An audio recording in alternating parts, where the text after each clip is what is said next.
So hello my dear students, आप सभी का स्वागत है आपके अपने यूट्यूब चैनल पीपीआई ट्यूटोरियल में। और मैं विकास कुमार आप सभी का स्वागत करता हूं। और आज की इस मॉक टेस्ट में हम लोग करने जा रहे हैं आपका साइंस का मॉक टेस्ट। सो टोटल आपका 25 क्वेश्चंस रहेगा। मॉक टेस्ट नंबर 20 है। अभी तक टोटल 19 मॉक टेस्ट हो गए और ये 20वां चल रहा है। तो ये सारे मॉडल पेपर पे आधारित है आपके मॉक टेस्ट। ज़्यादातर साइंस और इंग्लिश के हुए हैं, तो अच्छे से कर लीजिएगा। प्लेलिस्ट में पूरा है, ठीक है। और सभी फिजिक्स, केमिस्ट्री, बायोलॉजी और इंग्लिश के प्रीवियस ईयर्स मैंने अच्छे से एक्सप्लेन कर रखे हैं फॉर पैरामेडिकल और पैरामेडिकल मैट्रिक के लिए, बिहार के लिए। तो अच्छे से कर लीजिएगा आप लोग, ठीक है। और जो अभी तक टेलीग्राम चैनल नहीं ज्वाइन हुआ है, ज्वाइन हो जाइए और वहाँ पे सारा पीडीएफ और मॉक टेस्ट और टाइम टेबल आपको पता चल जाएगा कि क्लासेस कितने बजे से चलती हैं। तो सबसे पहले क्वेश्चन है आपका,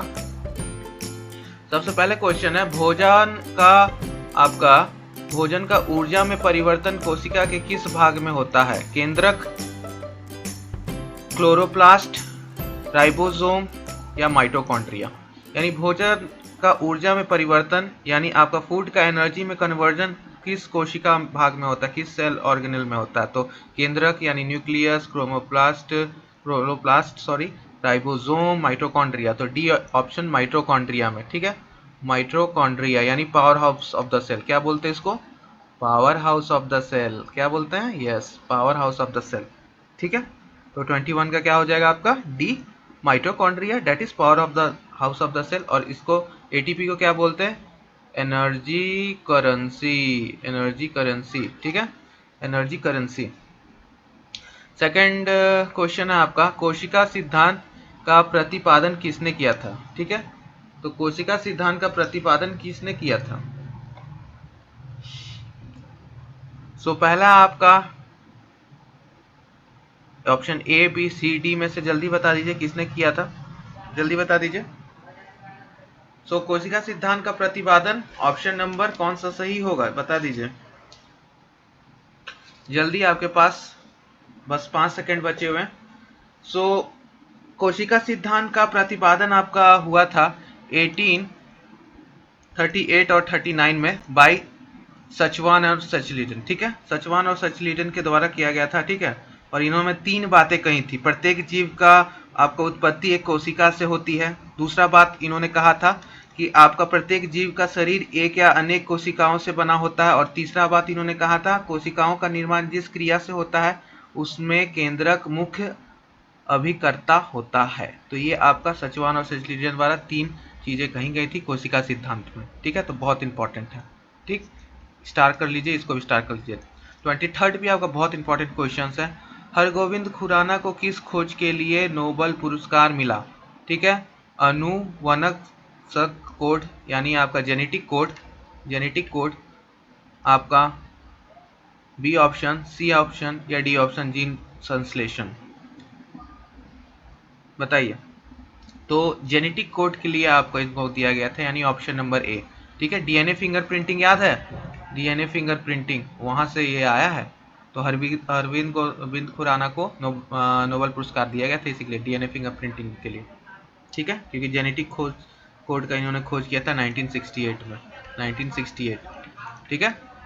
तो 23rd का ये ए हो गया। और ये मॉक टेस्ट है इसलिए पूरा डिटेल में नहीं दे रहा हूँ, जल्दी से जल्दी करना मॉक टेस्ट। तो निम्नलिखित में से एक परिजीवी जिसका निंद्रक रोग या निंद्रा रोग या आपको गैम्बियनस जीवर उत्पन्न करता है, बता दीजिए। ए, बी, सी, डी। एंटाबीवा, ट्रेपैनोसोमा, आपका ट्राइकोमाइनस, ठीक है, लिस्मेनिया। कौन करता है आपको, जल्दी बता दीजिए। सो आपका करेक्ट उत्तर क्या हो जाएगा? यस, बी ऑप्शन, ट्रेपैनोसोमा, ठीक है। निंद्रक रोग, स्लीपिंग सिकनेस आपका यही करता है, ठीक है। 25 अब बता दीजिए, एक पादक कोशिका जंतु कोशिका से अनुपस्थिति में भिन्न होती है, बता दीजिए। तो आपका सेंट्रोलस यानी तारक केंद्रों के वजह से, दूसरा आपका राइबोसोम्स की वजह से, माइटोकॉन्ड्रिया की वजह से या केंद्रक की वजह से। यानी एक पादक कोशिका जंतु कोशिका के अनुपस्थिति से भिन्न होती है। किसके अनुपस्थिति से भिन्न होती है? किसके अनुपस्थिति से आपका भिन्न होती है? तो ये आपका फर्स्ट क्या होगा? सेंट्रियोल्स, ठीक है, तारक केंद्रों की वजह से, ठीक। नेक्स्ट क्वेश्चन पे चलते हैं, क्वेश्चन नंबर 26। क्वेश्चन नंबर 26 आपसे क्या पूछ रहा है, जीवमंडल की सबसे छोटी कोशिका कौन सी है? ठीक है, ए बी सी डी में से बताइए। अमीबा है, क्लोमैडोमोनास है, बताइए कौन सा है ए बी सी डी में से, बताइए बताइए। प्लूरोनोमिया है, क्या है? यस, करेक्ट आंसर क्या हो जाएगा आपका? ए। ठीक है, 26 का ए। ओके, नेक्स्ट क्वेश्चन पे चलते हैं। जिनका जिनका ए आया है वेरी गुड है, और अपना स्कोर कमेंट कीजिएगा आप लोग। ठीक है, कितना आया क्वेश्चंस में, 25 क्वेश्चंस में कितना सही हुआ। ये एक मॉक टेस्ट है, मॉक टेस्ट की जैसा फास्ट फास्ट लेना है। आपका जीनोम क्या है? ठीक है, ए बी सी डी में से बताइए। एक गुणसूत्र के जीनों के कुल संख्या है, एक लवण की अभिव्यक्ति के लिए आवश्यक जीनों की कुल संख्या है, लिंग निर्धारण करने वाली आपका गुणसूत्रों की संख्या है, या एक जाति के गुणसूत्रों की अनुनित संख्या है। क्या होगा आपका सही उत्तर? जल्दी बता दीजिए, फास्ट चलेगा, हम लोग फास्ट फास्ट करेंगे। ठीक है, क्योंकि टाइम अभी बहुत कम है और इस प्रीशियस टाइम को हम लोग को अच्छे से यूज करना है। तो सही हो जाएगा, सो आपका सही उत्तर हो जाएगा डी। ठीक है, एक जाति के गुणसूत्रों की अनुगृति संख्या है ये। 28 बताइए, इलेक्ट्रॉन आपका माइक्रोस्कोप में प्रकाश का स्रोत क्या है? बताइए, ए बी सी डी में से क्या है? इनमें से कोई नहीं, समान दिन का प्रकाश, इलेक्ट्रॉन किरण या इंफ्रारेड। क्या है आपका? इलेक्ट्रॉन माइक्रोस्कोप में प्रकाश का स्रोत क्या है आपका? जी हाँ, तो आपका सही उत्तर क्या हो जाएगा? इलेक्ट्रॉन किरण। ठीक है, बी ऑप्शन आपका सही हो जाएगा। जिनका जिनका बी आया था, गुड। 29, डीएनए आपका बताना है संरचना किससे बना, कैसे बना, किसने किसने बनाया डीएनए का। ठीक है, सो आपका है Hargobind Khorana, B Watson and Crick Morgan. किसने बनाया था? तो आपका सही उत्तर हो जाएगा सी। ठीक है, Watson and Crick. Double helix structure किसने बनाया था? वाटसन एंड क्रिक ने। ठीक है, नेक्स्ट क्वेश्चन पे चलते हैं। प्राकृतिक विरन आपका सिद्धांत किसने दिया था? लेमार्क ने, मेंडल ने, वेलिस ने या डार्विन ने? किसने दिया था, बता दीजिए। तो आपका डार्विन ने दिया था। किसने दिया था? डार्विन ने। तो डार्विन जिनका जिनका आया है वेरी गुड है। ठीक है, नेक्स्ट क्वेश्चन पे चलें। 31, किस प्रयोग में समय की माप आपका 24.9 प्लस माइनस 0.2 सेकेंड दी गई है? तो इस प्रयोग में समय का मापन में आपको प्रतिशत अनिश्चितता के गणना करना है। तो कितना होगा आपका, बता दीजिए। तो यहाँ पर आपका क्या आ जाएगा सही उत्तर? तो आपको समय का दे रखा है, समय का पाया गया मान आपका कितना है? 24.9 सेकेंड्स। अनिश्चितता आपको कितना दे रखा है? निश्चितता आपको दे रखा है 0.2 सेकेंड्स। ठीक है, आपको प्रतिशत कितना देखा है? प्रतिशत आपको अनिश्चितता आपको 0.2 डिवाइड बाई 24.9 इंटू 100, तो कितना आ गया आपका? 0.8%। ठीक है, 0.8%। ठीक है, 32 बता दीजिए, हाइड्रोजन परमाणु की त्रिज्या लगभग 40 पिकोमीटर्स है। ठीक है, तो इसे नैनोमीटर्स में बदलिए। तो बस इजी सा क्वेश्चन है यूनिट कन्वर्जन के ऊपर, कि आपको 40 पिकोमीटर्स दे रखा है और आपको इसको कन्वर्ट करना है। तो एबीसीडी में से बता दीजिए क्या सही होगा, फटाक से एकदम जल्दी से। तो आपको 40 पिकोमीटर्स दे रखा है। ठीक है, 40 पिकोमीटर्स यानी 1 पिकोमीटर्स आपका होता है 10 का पावर 12। ठीक है, मीटर्स। तो 40 कितना हो जाएगा आपको? 40 इंटू 10 का पावर माइनस 12 मीटर्स, यानी 4 इंटू 10 का पावर माइनस 11। ठीक है, तो ये आपका मोटा मोटी कितना आ जाएगा, बता दीजिए। हाँ, फिर आगे इसको आपको कन्वर्ट करना होगा, क्योंकि नैनोमीटर्स में दे रखा है, तो थोड़ा सा आगे और कन्वर्जन करना पड़ेगा, क्योंकि 10 का पावर माइनस 9 आपका मीटर रहता है इक्वल टू 1 नैनोमीटर्स के बराबर। तो यहाँ तक जो आपका आंसर आया है, कितना आया है?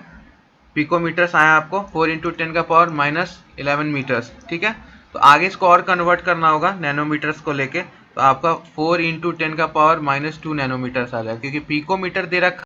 तो इसको सबसे पहले आपको मीटर्स में कन्वर्ट करना होगा, फिर मीटर से कन्वर्ट करने के बाद आपको इसको नैनोमीटर में करना है। तो यहाँ पे दो प्रोसेस है, ठीक है, याद रखिएगा। ऐसा क्वेश्चन आपको आ सकता है, पहले क्या दे रखा आपको पिकोमीटर, तो इसको मीटर में कन्वर्ट कीजिए, ठीक है। जब मीटर में आ जाएगा तो फिर आपको क्वेश्चंस में देखिए नैनोमीटर्स में दे रखा है, तो फिर आपको नैनोमीटर्स पता है कितना होता है, एक नैनोमीटर आपका 10⁻⁹ होता है। तो इस दोनों कन्वर्जन करने के बाद आपका 4 इंटू 10⁻² nm आएगा, ठीक है। तो इस तरह से आपको करना है। तो ऐसा क्वेश्चन देगा कि एक यूनिट से आपको दूसरा में करना है, पिकोमीटर से नैनोमीटर्स में। तो सबसे पहले आप सिंपल में मीटर में कर दीजिए, फिर उसके बाद दोनों को आप कॉमन करिए, आपको आ जाएगा आंसर। तो इसका ऑप्शन नंबर ए सही होगा, ठीक है। और इस टाइप के क्वेश्चंस आपको सिर्फ न्यूमेरिकल में कहीं पे सॉल्व करने के बेसिस पे आ सकते हैं, ऐसे डायरेक्ट नहीं पूछेंगे, ठीक है। नेक्स्ट क्वेश्चन पे चलते हैं। 25 मीटर पर सेकेंड को किलोमीटर प्रति घंटा में बदलिए। देखिए इस टाइप्स का क्वेश्चंस आपको बस just for making your and checking your general knowledge, क्योंकि आगे चल के जब हार्ड क्वेश्चंस पूछेगा तो उसमें बस ये एक छोटा सा पार्ट रहता है, ऐसा क्वेश्चंस नहीं आते हैं, ठीक है। लेकिन ऐसा क्वेश्चंस आता नहीं है, बट इसका यूज कहाँ पे है कि आपको जब बड़ा सा न्यूमेरिकल देगा तो उसमें आपको ऑप्शंस में मीटर सेकेंड्स दे रखा होगा और आपको क्वेश्चंस में किलोमीटर दे रखा होगा, तो वहां पर आपको कन्वर्जन्स करने आने चाहिए। और जब आप प्रीवियस ईयर जो मैंने कराया है 2015 से लेके 16 से लेके 2020 तक, तो ऐसे बहुत जगह आपको देखने को मिलेगा वेलोसिटी और मोशंस के ऊपर जो क्वेश्चंस आ रखे हैं वहां पर आपको कन्वर्जन करना होगा। तो ये बस उस पर एक छोटा सा ट्रायल है, ठीक है। ये सब बेबी क्वेश्चन है, इजी क्वेश्चन, ठीक है, तो इसको ईजी ही लेना। तो आपको यहाँ पे क्या कन्वर्ट करना है, 25 मीटर पर सेकेंड को 25 मीटर पर सेकेंड को कन्वर्ट करना है आपको किस चीज में, किलोमीटर पर आवर में, ठीक है। सो आपको कन्वर्ट करना है 25 मीटर पर सेकेंड इक्वल टू क्या हो जाता है आपका, बता दीजिए। तो किलोमीटर में करना है इसको, तो 18/15 से बस 18/5 से मल्टीप्लाई कर दो तो आपको कन्वर्ट हो जाएगा। और जब आपको किलोमीटर को करना है मीटर में तो 5/8 से कर दो तो आपको कन्वर्ट हो जाएगा। तो यहाँ पे क्या उत्तर आ जाएगा आपका, तो सही उत्तर आपका आ जाएगा 19 किलोमीटर पर आवर, ठीक है। क्या आ जाएगा 19 किलोमीटर पर आवर। तो दो चीज़ बता दिए ना, 5/18 और 18/5, तो ये याद रखना, शॉर्ट ट्रिक है। 34 क्वेश्चन देख लेते हैं अब। ये सब क्वेश्चंस इजी होते हैं, नहीं आते हैं, just for checking your knowledge.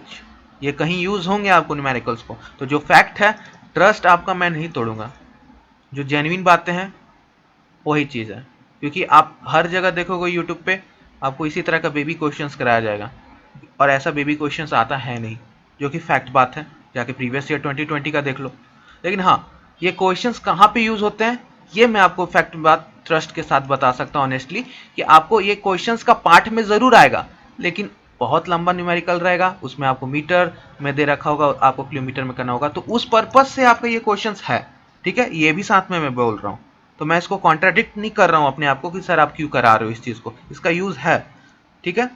लेकिन डायरेक्ट क्वेश्चन इस पर नहीं आएगा, जो कि जेन्युइन और इंपॉर्टेंट और ऑनेस्टली जो मैंने आपको आंसर दिया वो है, ठीक है। और यहाँ पे मैं हमेशा बोलते आया हूँ, PPI means trust then quality. तो पहले ट्रस्ट उसके बाद क्वालिटी। तो ट्रस्ट ही नहीं रहेगा तो फिर क्वालिटी लाने से क्या फायदा, ठीक है।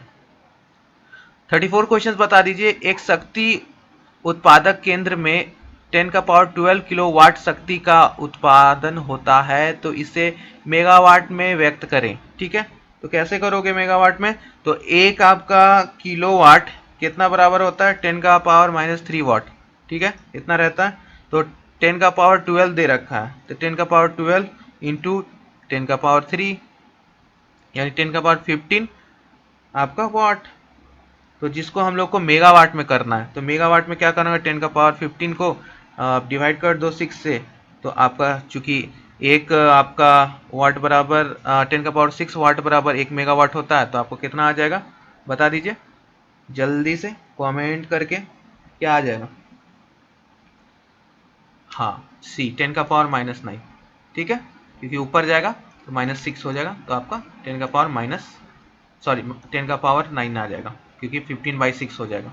तो C option is your correct. 35 question. Ravi ने अपने मित्र से कहा कि उसका घर मुख्य डाकघर से 1 किलोमीटर दक्षिण की ओर है। उसके दोस्त द्वारा तय की गई दूरी और मुख्य डाकघर से उसका विस्थापन ज्ञात करें। जब वह रवि के घर पहुंचता है, चुने गए निर्देश बिंदु का उल्लेख करें। ठीक है, 1 किलोमीटर दक्षिण, 3 किलोमीटर पश्चिम, 4 किलोमीटर पूर्व, 6 किलोमीटर उत्तर। ठीक है, तो आपका उत्तर पहले क्या होगा ये देख लेते हैं, फिर समझते हैं कि आपका ये क्वेश्चन कैसे सॉल्व होगा। तो 1 किलोमीटर दक्षिण, तो सबसे पहले समझिए यहाँ निर्देश बिंदु मुख्य डाकघर है, यहाँ निर्देश बिंदु आपका मुख्य डाकघर है। ठीक है, तो मुख्य डाकघर से रवि का घर तक आने में उसके दोस्त द्वारा तय की गई दूरी 1 किलोमीटर है। तो विस्थापन कितना हो जाएगा, यानी डिस्प्लेसमेंट आपका 1 km दक्षिण। ठीक है, इस वजह से 1 km दक्षिण हो गया। बात समझ में, एक बार पुनः बता दे रहा हूं, यहाँ पर आपका जो निर्देशक बिंदु है वो आपका मुख्य डाकघर है। तो मुख्य डाकघर से रवि के घर तक आने में उसके दोस्त द्वारा तय की गई दूरी 1 किलोमीटर है। तो डिस्प्लेसमेंट विस्थापन आपका 1 km दक्षिण में होगी, यानी ए ऑप्शन। ठीक है, 36 देखते हैं। अमलगम है एक मिश्र धातु जिसमें आपका एल्यूमिनियम होता है, एक मिश्र धातु जिसमें सिल्वर होता है, एक ठोस पदार्थ, एक मिश्र धातु जिसमें पारा होता है। तो एमएलगम के ऊपर प्रीवियस ईयर में पैरामेडिकल में बहुत बार क्वेश्चन आ रखा है। ठीक है, तो इसका करेक्ट आंसर क्या हो जाएगा, पारा। ठीक है, पारा होता है मिश्र धातु, उसको हम लोग एमएलगम करते हैं। ठीक है, और एमएलगम बहुत टाइप का होता है, जिंक एमएलगम, मरकरी एमएलगम, तो बहुत तरह का होता है, टंगस्टन का भी होता है, निकल का भी होता है। ठीक है, तो ये याद रखना आपको। निम्नलिखित में से कौन सा धातु सदैव मुख्य अवस्था में पाई जाती है, तो जल्दी आंसर दे दीजिए। निम्नलिखित में से कौन सी धातु आपका सदैव मुख्य अवस्था में पाई जाती है, तो सोना, यूरेनियम, पारा या नाइऑन, बता दीजिए। नियॉन, सॉरी, कौन सा आपका रहेगा, सोना, यूरेनियम, पारा, नियॉन, कौन सा रहेगा। तो आपका मुख्य अवस्था में कौन सा पाया जाता है, तो ये तो सोना है, हम लोग सभी जानते हैं। गोल्ड एग्जिस्ट करता है मुख्य अवस्था में, फ्री स्टेट में, नेचर में। तो एक जिनका जिनका सही है, वेरी गुड है।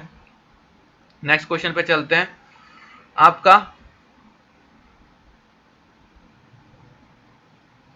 आपका जो वायुयान यानी स्पेसशिप्स के जो भरा जाता है गैस, वो कौन सा गैस प्रयोग किया जाता है, हाइड्रोजन, नाइट्रोजन, हीलियम, नियॉन, कौन सा, यानी सॉरी स्पेसशिप बोल रहा हूँ, एरोप्लेन्स में, मैं सीधे गगन मंगलयान पहुंचा दिया था। एरोप्लेन्स जो होता है आपका, उड़न तस्तरी बना दिए थे। ये जो एरोप्लेन है बना रहे थे, मस्त एरोप्लेन, फाइटर जेट है ये। ठीक है, सुकोई है, ये मिराज है। ठीक है, बढ़िया फाइटर जेट बना है ना। ये जो आपका स्पेस शिप है जिसको हम बोल रहे थे एरोप्लेन को, तो उसमें कौन सा हम लोग टायरों में कौन सा इस्तेमाल करते हैं, टायर्स में कौन सा इस्तेमाल करते हैं, कभी कभी मजाक मस्ती भी जरूरी है। कौन कौन सा आपका टायरों में इस्तेमाल करते हैं गैस, ठीक है, तो हम लोग हीलियम को करते हैं। ठीक है, हीलियम गैस को यूज करते हैं टायरों में। तभी तो इतना भारी प्रेशर के साथ बड़ा बड़ा बोइंग और जंबो शिप हरकुलिस, जो ग्लोब मास्टर होता है, जो एक एक बार में पांच पांच टैंक उठा के ले जाता है, जो अपने अंदर तक में एक प्लेन को ले जा सकता है, उतरता है सब इतना भारी लोड लेके, बहुत पावरफुल रहता है वो टायर्स और उसके अंदर का गैस की वजह से। तो आपका हीलियम। 39 देखते हैं। पुराने तेल चित्रों में ऑयल पेंटिंग्स के रंगों को फिर से उभारने का काम आता है, सल्फ्यूरिक अम्ल, हाइड्रोजन पेरोक्साइड, भारी जल, सिरके का अम्ल, कौन सा काम आता है आपका, बता दीजिए। तो आपका हाइड्रोजन पेरोक्साइड, H2O2, क्या आता है, H2O2, हाइड्रोजन पेरोक्साइड। ठीक है, हाइड्रोजन पेरोक्साइड, हाइड्रोजन पेरोक्साइड, जिनका जिनका बी था, वेरी गुड। 40 क्वेश्चन नंबर देख लेते हैं। स्टार्च को माल्टोस में परिवर्तित करने वाला एंजाइम है, बहुत अच्छा क्वेश्चन है, वेरी इंपॉर्टेंट क्वेश्चन, जल्दी बता दीजिए। स्टार्च को माल्टोज में परिवर्तित करने वाला एंजाइम है, आपको बता देना एबीसीडी में से। माल्टोज है, जाइमेज है, क्या है, इन्वर्टेज है या डाइस्टेज है, कौन सा है। तो करेक्ट है आपका इन्वर्टेज। ठीक है, इन्वर्टेज। ठीक है, for English medium student invertase will be the right answer. तो स्टार्च को माल्टोज में परिवर्तित करने वाला एंजाइम इन्वर्टेज है। ओके, नेक्स्ट क्वेश्चन पे चलते हैं। सिरके में पाया जाता है सल्फ्यूरिक अम्ल, acetic alum, formic alum, nitric alum. ठीक है, कौन सा अल्म पाया जाता है सिरके में? पाया जाता है कौन सा alum? Sulphuric alum, acetic alum, formic alum, nitric alum. ठीक है, कौन सा अल्म पाया जाता है सिरके में? तो सिरके में आपका अल्म पाया जाता है एसिटिक अल्म। कौन सा? एसिटिक अल्म। एसिटिक अल्म एक वीक अल्म है, अम्ल है, या आपका स्ट्रॉन्ग अम्ल है? बताइए, वीक अम्ल है या स्ट्रॉन्ग अम्ल है? ठीक है, तो ये आपका वीक अम्ल है। ठीक है, ठीक है। 43 का बता दीजिए, खाद्य पदार्थों के संरक्षण में प्रयोग किया जाता है कौन सा? नाइट्रिक अम्ल, हाइड्रोजन हाइड्रोक्लोरिक अम्ल, अम्ल, सॉरी हमको अम्ल बोलने का आदत हो गया है बाय मिस्टेक, सीबीएसई स्टूडेंट हूँ इस वजह से। फेनिकॉल, आपका फिनॉल सॉरी, एंड आपका डी बेंजोइक अम्ल। कौन सा आपका है? सो आपका बेंजोइक अम्ल आपका सही होगा। ठीक है, 44 देखते हैं। प्राकृतिक रबर के संश्लेषण में निम्नलिखित का प्रयोग होता है? Acetylene, isoprene, ethylene, ammonia. किसका होता है? बहुत अच्छा क्वेश्चन है, रिपीट हो सकता है बहुलक के चैप्टर पॉलीमर्स, इसको वीवीआई कर लीजिएगा। सो आपका आइसोप्रीन, आइसोप्रीन हो गया आपका इसका जवाब। ठीक है, नेचुरल रबर।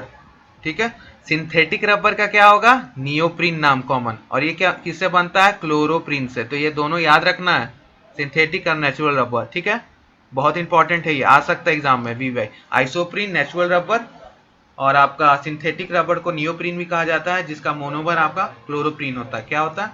क्लोरोप्रीन। तो याद रखना है, बहुत इंपॉर्टेंट है बायोमोलिक्यूल्स एंड पॉलीमर्स, अच्छे से कर लीजिएगा। क्वेश्चंस, एक क्वेश्चंस आएगा। और आज का लास्ट मॉक टेस्ट का, बहुत जल्दी 20 मिनट में मॉक टेस्ट कंप्लीट हो गया, 25 क्वेश्चन।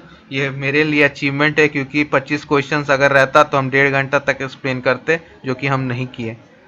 तो पॉलीथीन प्राप्त होता है किस चीज़ से? नाइट्रिक अम्ल से, पिक्रिक अम्ल से, एथिलीन के बहुलीकरण से, या आपका पॉलीविनाइल पीवीसी के बहुलीकरण से। किससे होता है?